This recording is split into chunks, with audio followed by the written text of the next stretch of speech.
Hello friends, welcome to my channel. இந்த ரெசிப்பியை ஒரு முறை ட்ரை பண்ணி பாருங்கள். கண்டிப்பாக சூப்பராகவும் டேஸ்ட்டாகவும் ரொம்ப சாஃப்டாகவும் இருக்கும்.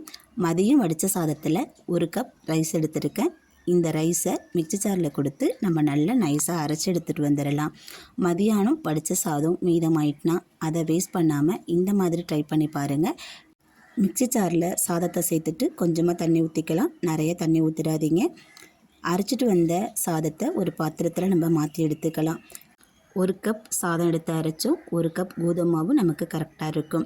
இதுக்கு தேவையான அளவுக்கு உப்பு, கொஞ்சம் போல் எண்ணெய். சாதத்தில் உப்பு போட்டு வடிச்சிருந்தா உப்பு பார்த்து சேர்த்துக்குங்க.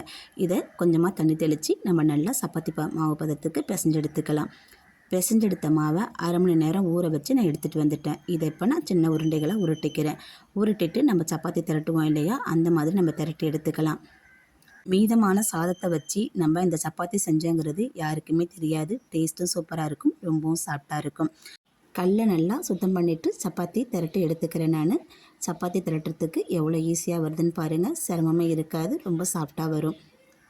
இந்த மெத்தட்லேயும் நம்ம சப்பாத்தி திரட்டிக்கலாம். இன்னொரு மெத்தடை நான் உங்களுக்கு சொல்லி காமிக்கிறேன்.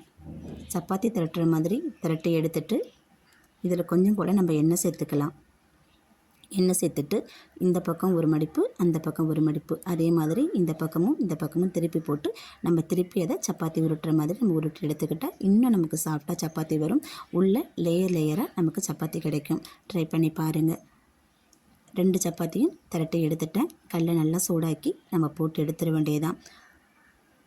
2 பக்கமும் நல்லா செவந்து வர மாதிரி கொஞ்சமாக எண்ணெய் விட்டு 2 பக்கமும் திருப்பி போட்டுக்க வேண்டியதான்.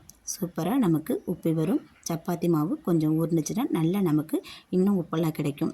2 புறமும் திருப்பி போட்டு நல்லா செவந்ததுக்கப்புறம் தட்டில் நான் மாற்றிக்கிறேன்.